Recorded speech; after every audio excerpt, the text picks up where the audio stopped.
A ver, yo no. You know. Yo no. You understood that one. Yo no.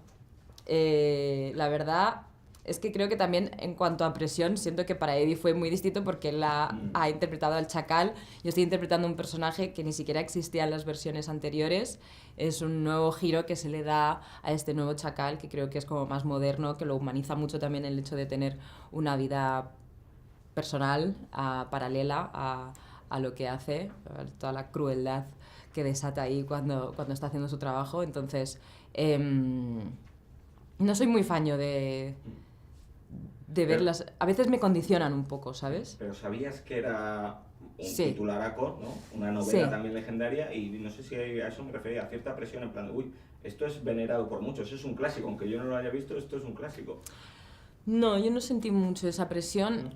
Siento mucha más presión cuando tengo que interpretar personajes que existen en la vida real. Eso sí que me parece un marrón. Pero lo otro no, me parece más divertido. Pero bueno, supongo que para Eddie también se sintió distinto.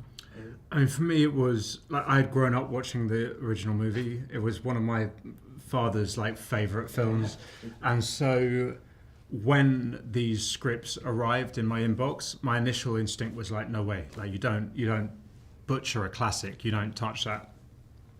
But I was curious, so I opened them, and instantly the fact that it was set now, it felt completely different, and I found it so propulsive. I just wanted to keep turning the pages, honestly, and that's how I kind of work, is through instinct like that. And what I loved, as someone who was kind of quite a fan of the original, is that Ronan, our writer, had woven in these elements that were kind of tipping the cap to the original, whilst making something completely new. It had the DNA of that kind of old school analog, like 1970s thriller, but it felt completely modern. Ahora que hablas de eso, de capturar esa esencia de la vieja escuela, precisamente os quería preguntar eso, ¿cómo se captura la magia? Esa atmósfera tan legendaria del clásico, pero a la vez actualizándolo para que resulte, no sé, se sienta como atractivo a la audiencia de ahora, que ha cambiado mucho desde los 70 hasta ahora. Yo creo que hay como un equilibrio muy interesante. O sea, la estética, creo que han encontrado como el punto justo entre esa cosa que dices tú tan auténtica del Jackal de antes con lo moderno. Creo que también hay como en este nuevo Chacal hay como muchísimo contraste entre la estética, diferentes ciudades, diferentes personajes con diferentes culturas, y creo que también algo que a mí me encanta de la serie, que lo he visto hace poco porque no había visto todo montado, es la música. La música me parece que le da un rollo increíble y que está muy bien escogida. I agree with all of that I understood of that. But I think the thing, there were many iconic moments in the original film. One was Edward Fox's, the Jackal's love of tailoring and clothes and kind of the peacocking element. Particularly, he has that, in the original movie, he has this necktie. And Natalie Humphreys, our costume designer, was really keen that we should try and find ways of weaving those things. Costume is amazing. And also the gun, the original gun that he makes from the boot. We try to capture the silhouette of that, but then there are a couple of moments like the watermelon scene that in the original. I watched that one. Iconic. You watched that one. Yeah. She saw that on YouTube. Esa la vi porque me dijeron que era icónica. And I love that Ronan had put that in, and our director Anthony on that one was like, we're going to do it beat by beat. We're going to do it shot by shot, a replica of that. And so I think it's all updated, but again, it's the DNA. You're trying to hold on to those elements that fans of the original will fall for. Y centrándonos en el protagonista Eddie, en tu personaje, te quería preguntar cuál ha sido el mayor reto a la hora de encarnar a un personaje tan complejo que tiene esa doble vida sin revelar nada de ella, y también cuáles han sido, más allá del material original, cuáles han sido tus inspiraciones o referencias que has manejado para construir este asesino. I think to start with the hardest part, like for me, and Ursula and I talked about this, was some of the languages.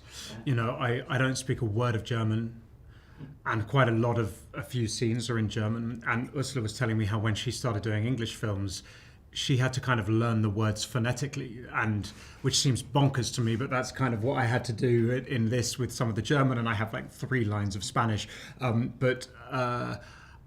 found that very odd, because for me, you're not just trusting in the translator or the language coach, but you're trusting in the tone of their voice, the music of how they say something. Because I was saying, so this German guy would kind of, I think, he'd talk like this and you have to trust not just their translation, but the music of it.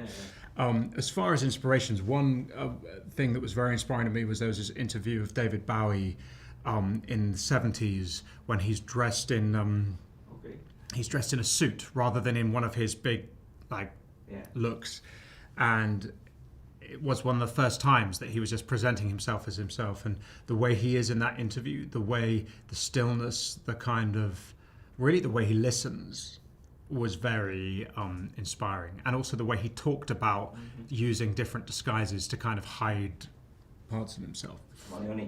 Yeah. Esta es una serie con un indudable contexto político, actualizada y reimaginada en un entorno contemporáneo, porque es que aunque no son tiempos, ya no estamos ya en tiempos de la Guerra Fría, ¿no? Pero sí que la serie incluye algunas reflexiones y pinceladas muy interesantes del actual panorama geopolítico, ¿no? Era importante también reflejar eso. I feel like I don't have a lot of information. I would love to answer, but one of the things that I think, like what I hope the show does, is it has it is this difference in genres. It has these thrilling elements, it has the action, it has this kind of quite visceral family story that's both romantic and tempestuous. And what appealed to me was that you were jumping between these genres or within one piece. But definitely the political element of it I found intriguing, and great thinkers and writers, that people like Ronan always have their insight and finger on the pulse. And one of the things I find intriguing, it's not at the core of this piece, but is about who is in charge. Is it the politicians? Is it now the sort of tech barons? Like, who is puppeteering who? But also one of the differences that I found intriguing from the original book and series and film is, in the film, there's a very binary sense of good and evil. Like, the Jackal is evil, albeit charismatic, and the Michael Lonsdale character, the detective, is good, and de Gaulle is seen as good. And in our version, my character, there are moments, I hope, when an audience kind of sees him as human and falls for him a bit, but he's also doing horrific things. But similarly, Lashana's character, Bianca, is both, she's the ruthless. Compromises, ruthless, the things that she will do. Her morality is on a grey spectrum. All of the characters are, even the UDC figure, he's vouching for transparency, whilst at the same time he's clearly a megalomaniac, and so I think the difference between then and now is that all the characters have even Nuria is lying. There's a level of deception. Well. She's a liar. She's not a liar. A liar. She avoids information. That response, yeah. That was my response too.